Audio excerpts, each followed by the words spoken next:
I want you to picture something. It is 3 in the morning, not 3 a.m. because you were out somewhere, not 3 a.m. because something exciting happened, just 3 a.m. on a regular night, a Tuesday, a Thursday, doesn't matter. They all feel the same anyway. You are lying in your bed and your phone is in your hand. You have been scrolling for so long that you genuinely cannot remember what you were originally looking for. You started somewhere, maybe a video, maybe a message, maybe just a home feed, and then one thing led to another, and now you are in some completely random corner of the internet at 3 a.m. and you don't know how you got here. And your brain is tired, but it won't stop because the moment you put the phone down, the silence comes. And the silence means you have to be alone with your thoughts, and your thoughts at 3 a.m. are not kind. So you keep scrolling, and then something hits you, a quote maybe, a video of someone talking about discipline, about building, about becoming, and for about 60 seconds, maybe 90 if you're lucky, you feel it. That flash of motivation, that feeling of, yeah, I see it. I know what I need to do. Tomorrow I start for real. Tomorrow is going to be different. Tomorrow I fix this, and you believe it. In that moment, you genuinely believe it. And then 60 seconds later, it's gone and you're back to scrolling. And somewhere around 6, maybe 7 in the morning, you finally put the phone down. Not because you decided to sleep, because your eyes physically cannot stay open anymore. And when you wake up, it's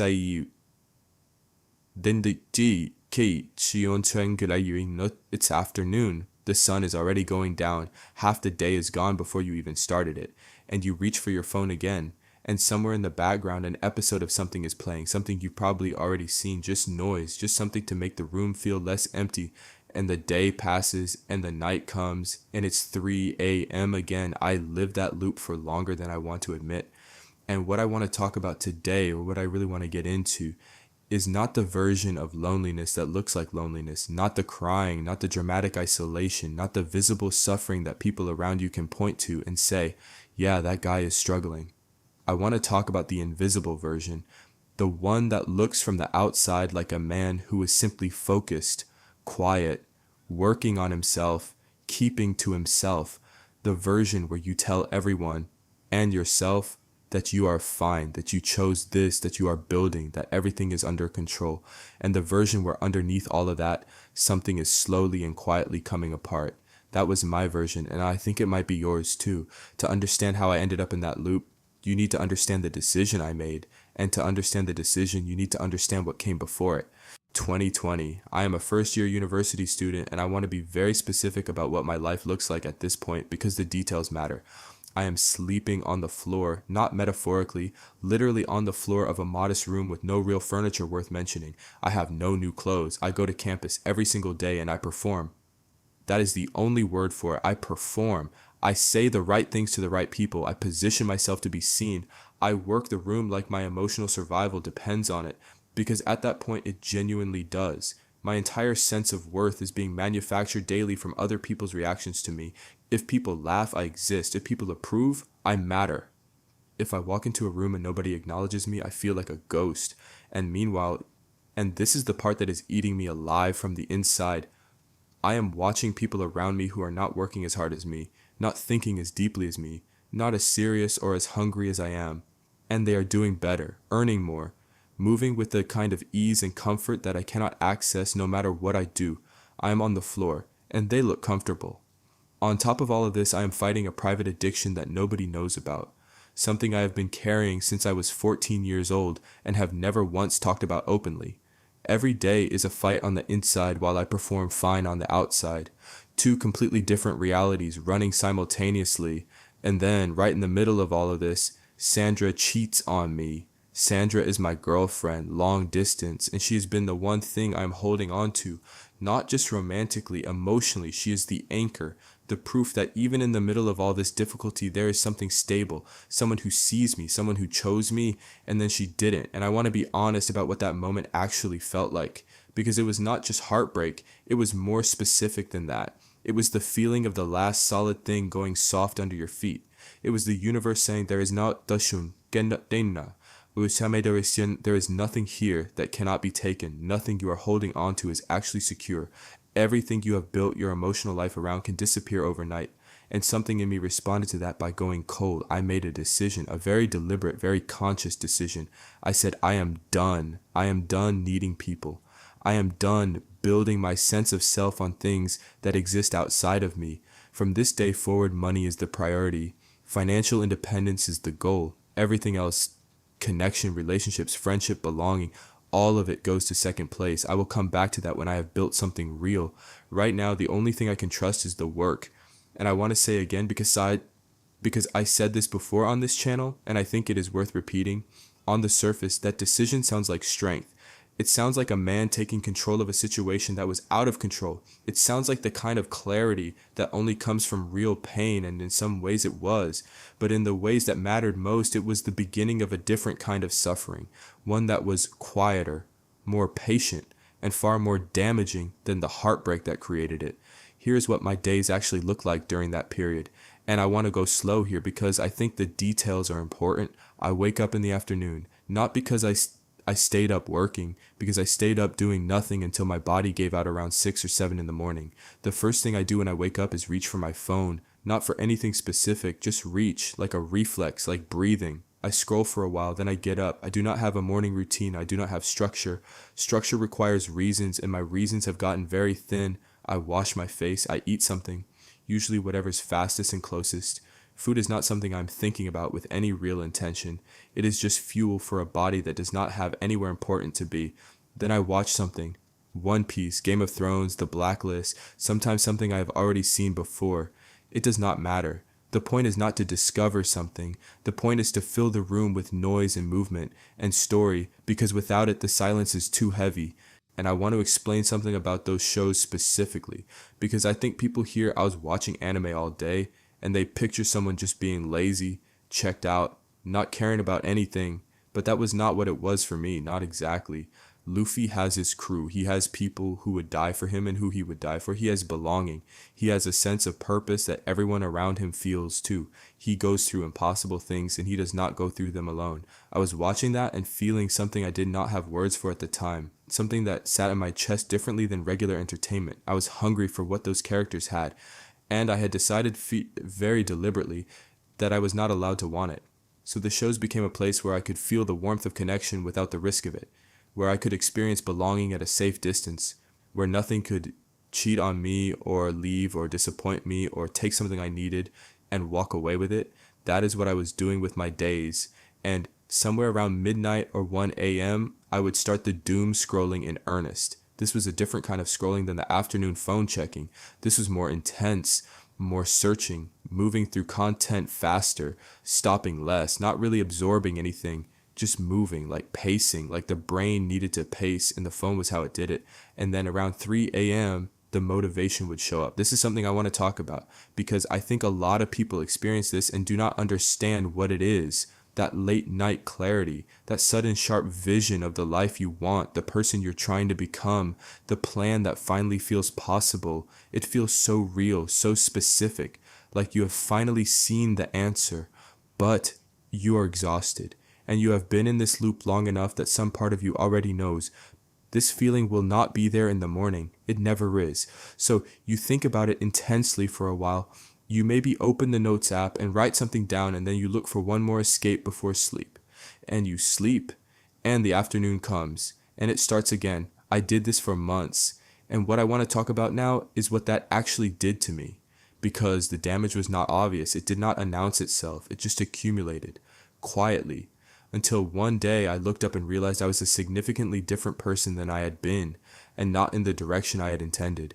The first thing, loneliness. This specific kind of structured, chosen loneliness did to me was destroy my relationship with my own motivation. And I need to explain this carefully because I do not mean it made me lazy. It did something more complicated and more permanent than that. You know how a fire alarm works? When it goes off the first time, everyone evacuates. Everyone takes it seriously.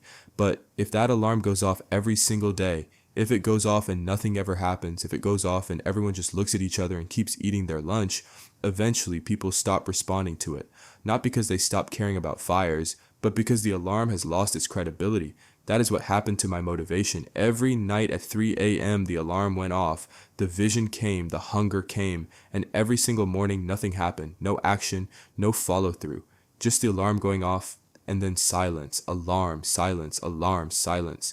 After enough cycles of this, and I could not tell you exactly when it happened, it was gradual, I stopped believing the alarm. I would feel the motivation, and in the same breath, I would think, yeah, I know. And I would feel the doubt following right behind it like a shadow, like my own internal history had turned against me. This is one of the cruelest things isolation does to a man. It does not just take your energy, it takes your self trust. It makes your own best moments feel unreliable. It makes the version of you that sees clearly, the 3 a.m. version, the version with the plan, feel like a stranger you visit briefly before returning to someone smaller. And once your self trust is gone, everything becomes harder. Not just discipline, everything, making decisions, starting things, believing that the action you're about to take is actually going to lead somewhere. All of that requires a baseline of faith in yourself. And the loop had been quietly draining that faith for months. The second thing it did, I know, and this one hit me in a ways I did not fully understand until later, was dismantle my social skills, slowly, methodically, almost surgically. Here's something I wish someone had told me. Social skills are not something you learn once and keep forever. They are not like knowing how to ride a bike. They are muscle, and muscles that are not used do not stay the same. They atrophy, they shrink, they become weak in ways you do not notice until you need them, and they are not there. I had been, before all of this, someone who was reasonably good with people, not naturally, not effortlessly. I had worked at it, performed at it, manufactured it daily on that campus, but it was there. I could walk into a room and navigate it. I could hold a conversation. I could make someone laugh. I could read a social situation and respond appropriately. After months of near complete isolation, that ability started to go. At first, it was subtle. I would be in a conversation and notice a slight lag, like the words I wanted to say were loading a half second slower than they should. I would go to make a joke and it would land slightly wrong, the timing slightly off, small things, easy to explain away, but it kept getting worse. I started to overthink interactions before they happened. If I knew I was going to have to talk to someone, even something simple, even just going out to buy food for I would think about it beforehand in a way I never used to, running through scenarios, preparing, as if a basic human exchange had become something that required preparation. And then I would leave the interaction and replay it afterward, going through what I said, how I said it, what they probably thought, whether I came across as strange or awkward or off. I was doing post-game analysis on conversations that lasted 4 minutes. That is what isolation does. It makes the ordinary feel extraordinary, not in a good way, in a terrifying way, in a way where you are standing in a queue at a shop and your heart is doing something it should not be doing for a situation this simple. And the worse it got, the more I avoided it. And the more I avoided it, the worse it got. This is the specific genius of this particular trap. The solution and the problem look identical from the outside. Avoiding social situations feels like protecting yourself. It is actually accelerating the damage. The third thing it did was create an addiction I did not see coming and did not have a name for at the time. When you cut yourself off from real human connection, when you deliberately remove the people from your life, even for good reasons, even with a clear goal in mind, the need for connection does not go away. It goes underground, it gets creative, it finds other ways to feed itself. For me, it became an obsession with attention online, and I want to be specific about what this looked like because I think a lot of people are living this right now and calling it something else. It was checking, constantly checking, not for anything specific, just checking. Did someone respond? Did someone react? Is anyone registering that I exist? It was refreshing things that did not need refreshing. It was posting something and then watching to see what happened. It was that specific hollow feeling when nothing happened, and that specific, brief, immediately fading feeling when something did. And I knew while I was doing it that it was hollow. I was not confused about that. I understood completely that a stranger reacting to something online was not the same as a real human moment, that it was not filling the actual thing I was hungry for. I knew all of this. The brain does not care what you know. The brain cares about what you feed it.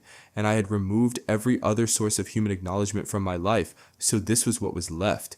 And the brain will take whatever is available. It will take the cheap version because the real version is not on the menu.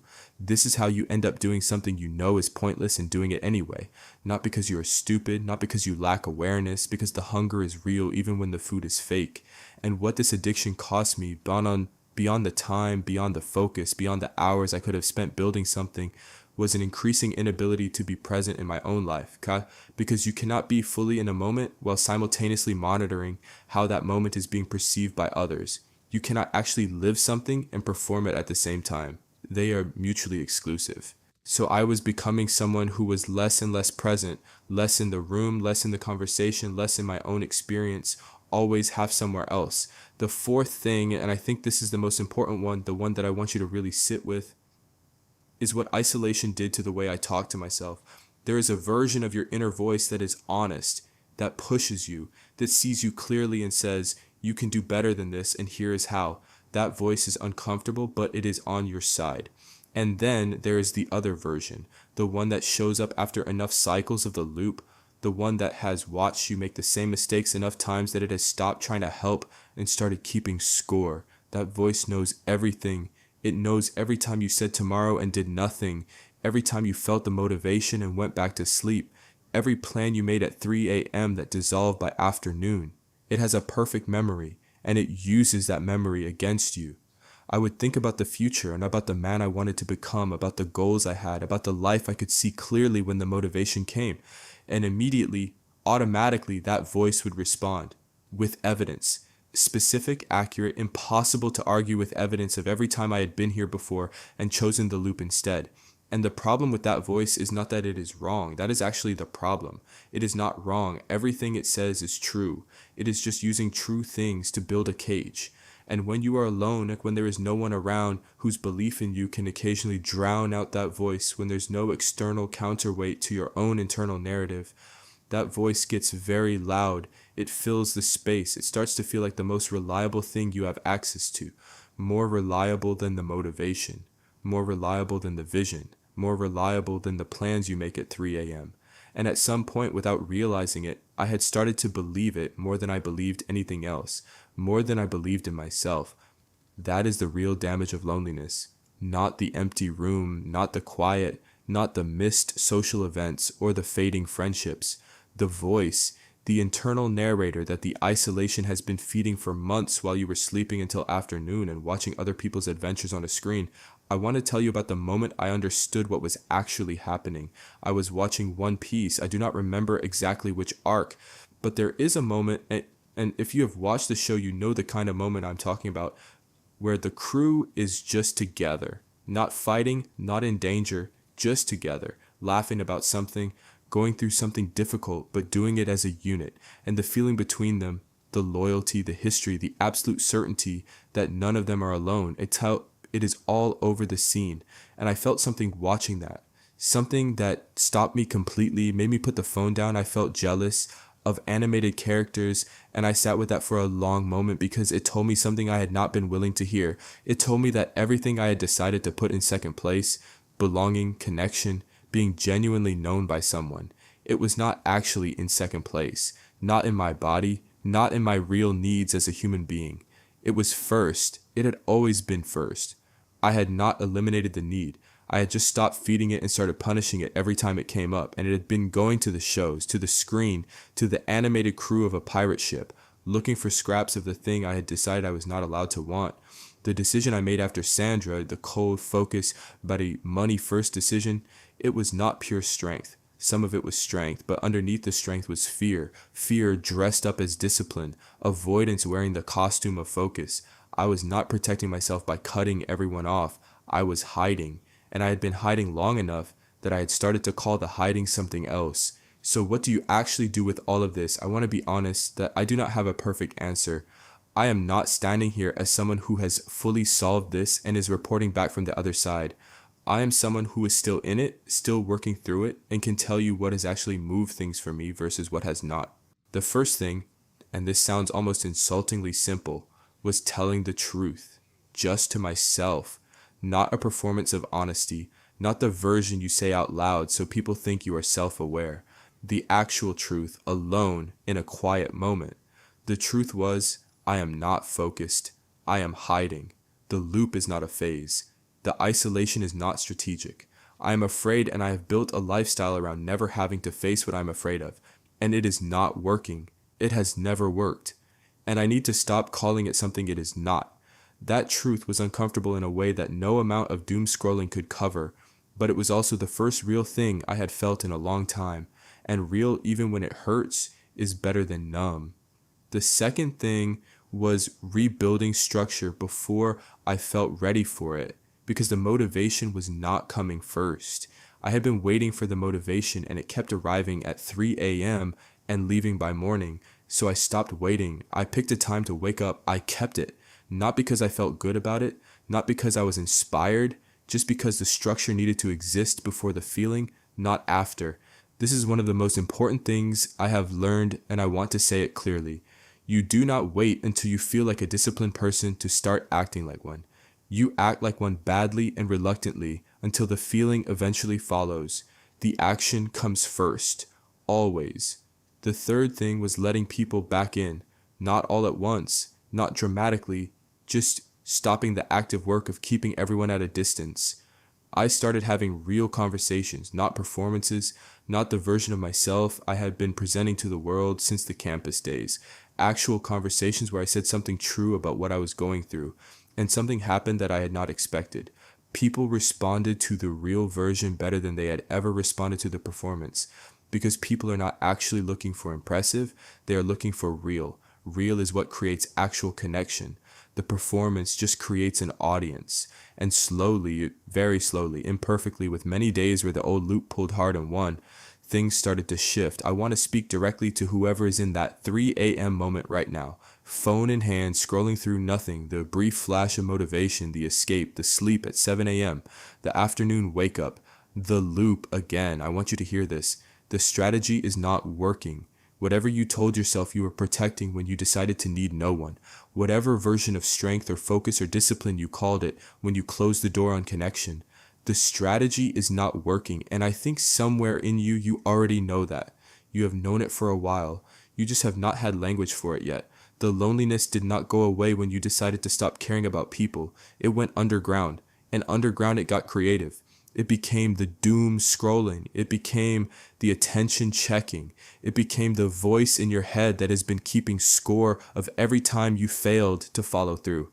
It became the jealousy you felt watching fictional characters have what you decided you did not need. You are not weak for needing connection. That is not what this is. That need is not a flaw in your design. It is the design. Human beings are not built for isolation. We did not survive thousands of years of this world by being alone. Connection is not a luxury. It is not something you unlock after you have made enough money or achieved enough things. It is infrastructure. It is load bearing. Remove it and everything above it becomes unstable. I am not telling you to abandon your ambition. Please do not hear this as that. Keep building, keep working, keep the focus on the goals that matter to you, but build a life that you actually want to be present in. Not a bunker, not a fortress with the curtains closed at 3 p.m., not a room where the only voices are coming from a screen. You deserve more than that. And I say that not as motivation, I say it as a fact. You deserve a life that is actually being lived, not survived. The first step is the honest one. Just telling the truth about what is actually happening, not the version for the outside world, the version for you, alone, in a quiet moment. That truth is the beginning, and the beginning is everything. I am still in this, still building. Still some days losing to the old version and some days beating him. But the direction is clear now in a way it was not before. And direction, even without speed, is everything. I hope something in this reached you today. Even just one thing, that is all I have got. I will talk to you guys soon.